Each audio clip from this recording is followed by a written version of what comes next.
So, without any further ado, let's go ahead and throw it to the main stage for an interview with our next two players, Squirtle and Bomber. That's right. Give it up for these two players fighting through their quarterfinal. Now here at the semifinal, one of them will make it into that final matchup to face MC. We've got Startail Bomber, Startail Squirtle. I would like to start with Bomber. Bomber, my first question to you is, you now know MC is in the grand finals. That means that you would have a versus Protoss and a versus Protoss in order to win it. And I think these people want to know as well, how do you feel about your versus Protoss? 지금 여기서 이기게 되면 장민철 선수 만나게 되고 하고 지금 현재 스코러 선수도 프로토스 유저잖아요. 지금 현재로서 프로토스전 대해서 어떻게 생각하세요? 자신 있는지? 프로토스전이 가장 자신 있는 종족전이긴 한데 현우가 워낙 잘해서 조금 어렵지 않을까 싶어요. TVP is actually my most confident matchup, but you know Squirtle is a really good player, so I think it will be a bit difficult. Now, earlier you had mentioned that you felt rather comfortable playing versus your teammates, and that's not always the case for some individuals. Is there any particular reason why you feel comfortable playing against your teammate? 아까 전에 개인 리그에서 그냥 팀원 만나게 되면 편하다고 이렇게 얘기했는데 그 특별한 이유가 있는지? 이겨도 안 미안하니까요. Because even if I win, I'm not that sorry about it. All right, I mean, that makes sense. Now, Bomber, there have been some who have said you had a high amount of success and you have had some trouble posting results. Do you think a win at Red Bull Battlegrounds would indeed sort of elevate you back up to that top spot, to this championship status? 이제 모든 사람들이 버머 선수가 되게 잘하는 걸 다 인정하긴 하는데 아직까지 막 우승은 못했잖아요. 그래서 여기에서 그러니까 되게 그렇게 많은 우승을 못했으니까 여기서 우승하게 되면 이제 완전 A급, S 클래스까지 그렇게 할 수 있을 것 같은지. 일단 제가 그동안 성적이 안 좋았는데 이제 슬럼프는 이제 거의 끝난 것 같아요. It's true, my results haven't been that great lately, but I think my slump is definitely over. All right, we've got a lot of fans out here giving up the Bomber. I'm going to actually move over here, have some words with Squirtle. So first off, give it up for Squirtle.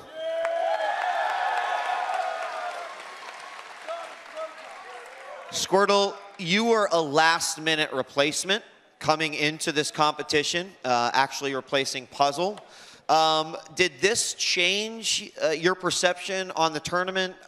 For example, did you feel like you were going to have more of an advantage coming in because you were a late draft to the tournament rather than everyone knowing and being able to prepare for your games?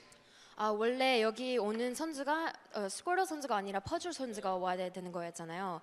근데 이제 마지막에 좀 급하게 오게 된 게 좀 유리한 것 같은지. 왜냐면 여기 있는 선수들은 다 스코러 선수가 아닌 그 퍼즐 선수가 올 줄 알았는데 좀 유리했는 것 같은지. 그게. 저도 준비를 거의 못 하고 와가지고 유리했던 건 없는 것 같아요. Honestly, I didn't really know I was coming until the last minute too, so I don't really think I had much of an advantage. All right. Now, you guys have faced before, in which case you had won. This was at the most recent IPL event. Do you feel like that gives you any sort of mental advantage at all over your opponent and teammate? Or do you feel like this is just another game that you've got to play from the very beginning? 저는 IPL에서도 둘이 만나게 됐는데 거기에서는 스코러 선수가 이겼었잖아요. 그래서 거기에서 이긴 것 때문에 여기서 조금 더 유리한 것 같은지 아니면 이건 그냥 팀원이랑 더 다른 게임인 것 같은지. 그거는 그냥 전에 경기니까 이번에 하는 거랑 다르다고 생각하고요. 근데 지성이 형이랑 민철이 형한테는 미안하지만 제가 IPL에서 2명 다 이겼거든요. 그래서 항상 2등만 했는데 이번에 우승할 것 같아요. In terms of the game before, that is a past game, so I don't really think that affects today's match right here. And I'm sorry to say this to Bomber and MC, but I beat both of them on my way up to IPL. I've only been able to get second place thus far, but I'll make sure I win today. All right, now before we have these two guys shake hands and send them on their way to do battle to find themselves in the grand final versus MC, I've got one more question for Squirtle. Of course, you recently played versus MVP in the GSL. How does it feel to know that people are gonna not remember that MVP won, but that you somehow dismantled 22 battle cruisers in that matchup? 최근에 그 정종현 선수와 GSL 파이널 했었잖아요. 근데 정종현 선수가 우승했던 것보다는 그때 그 배틀로 다 죽였잖아요. 그거를 더 기억하는 사람들이 좀 많거든요. 그걸 대해서 어떻게 생각하세요? 제가 워낙 모선을 좋아하니까 뽑을 수 있으면 항상 모든 경기에서 뽑고 싶어요. I personally like motherships a lot, so I'm gonna try to just use it whenever I can. Yeah. All right. I think you'll get some cheers from that one. Ladies and gentlemen, shake hands, give it up. It's a Star-Tail semifinal, Bomber versus Squirtle. Back to you guys. Thank you, DJ Wheat. And thank you, Squirtle and Bomber. That is a good word of advice. Vortex is pretty good. I'll use it whenever I can. And I actually hope he rushes Mothership because we haven't seen that since 2010.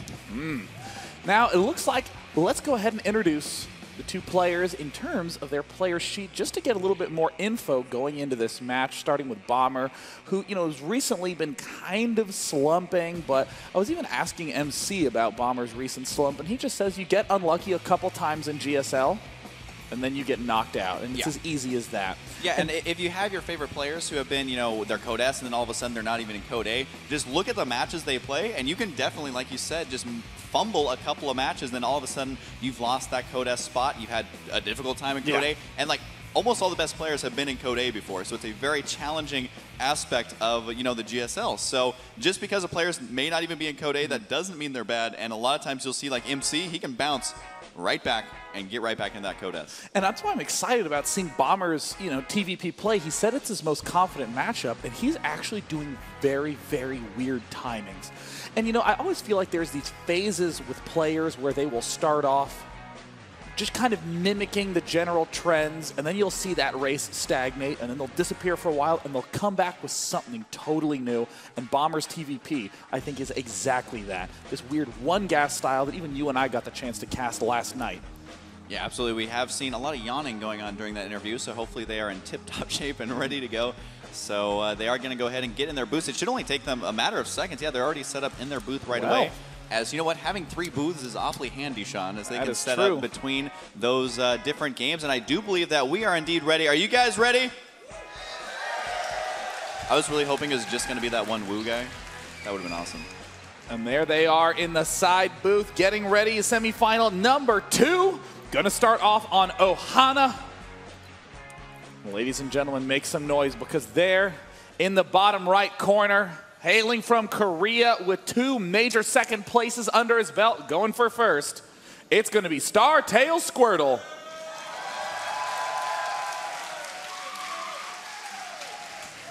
And up in the top left side, being very manner indeed, as he is going to have to be doing a team kill here, but Star-Tail is guaranteed a player in the finals. Give it up for Bomber.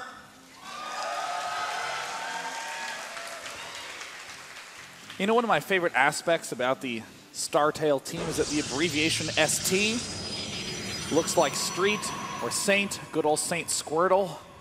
Saint Bomber playing against one another. Bomber up in the top left corner, not even going for that early wall and going to just build that depot right there to get about 15 extra minerals by building that proxy depot.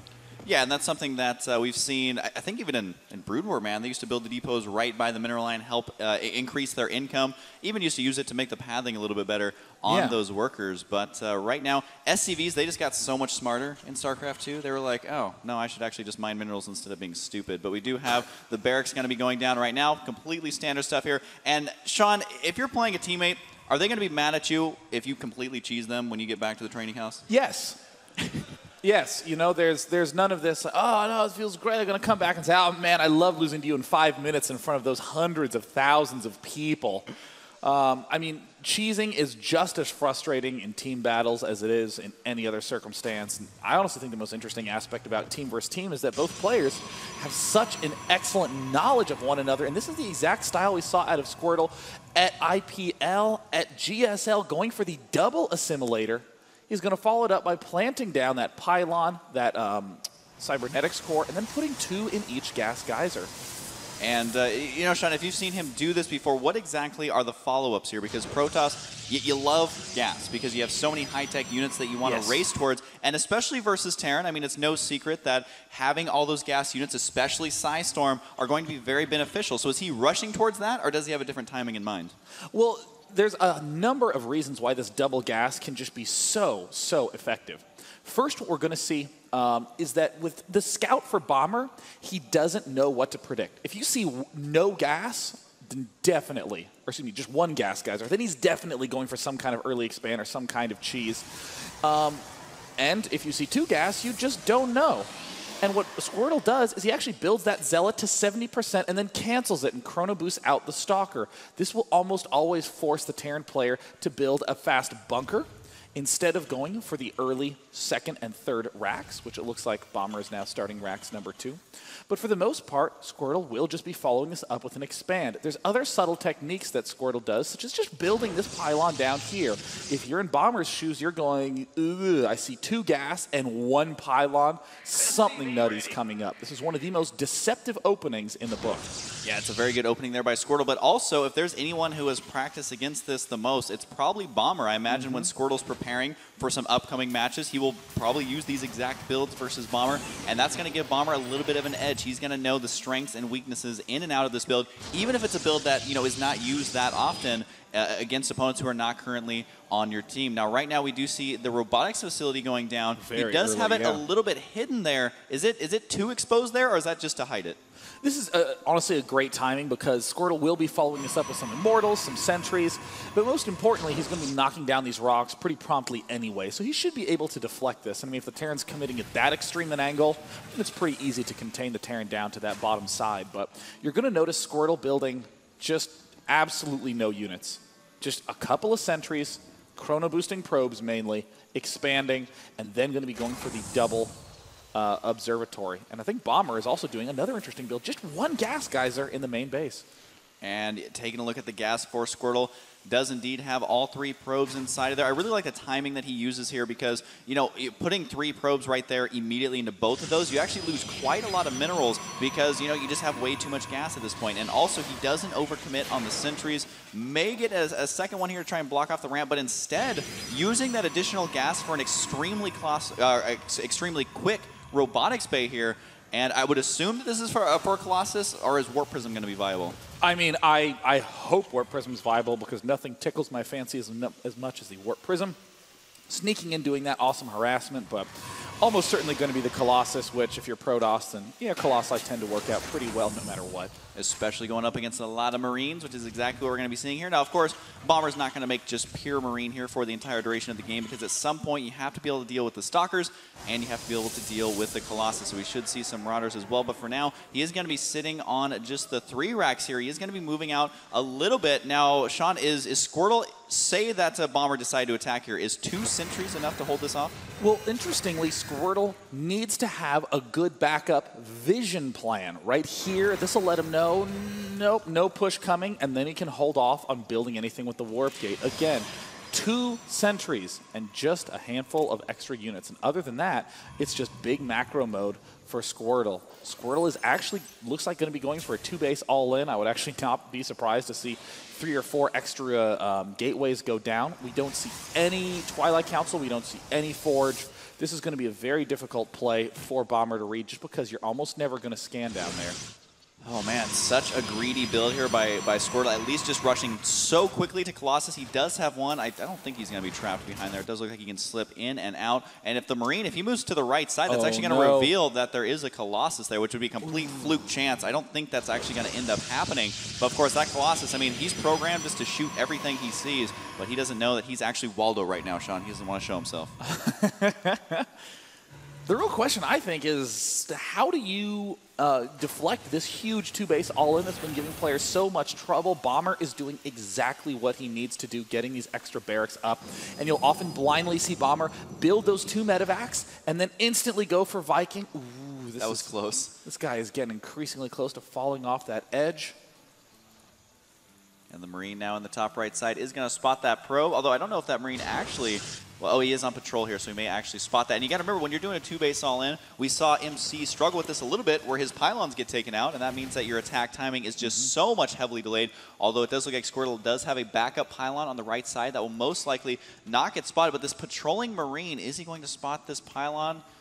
No, it is just out of range, so that Marine is not doing a very good job. Oh, no. And that means that right now Bomber has no idea. I imagine, did he see this though? Looks like he just did the scan. One of the Colossus barely graced the edge with his giant Colossus head. But I don't actually know if Bomber saw it and will be able to respond in time. Oh no, a Ghost Academy going down, a big misread by Bomber. And when he encounters those Colossi, he's going to be in for a huge surprise. Bomber's going to need to pull back and get at a very nice angle. We see the one pylon going down at the front. Bomber continues to pull back. Oh, the reinforcements right here, Sean, as 2 Marauders and 2 Marines do get taken out here. This is not a good start here for Bomber. He doesn't have, well, he does have Stim Pack, but no combat shields. And here we go. He's going to try and get a nice concave here. Can he actually Colossus. do it? Can he get 2 Colossus down? And it looks like no, he loads up.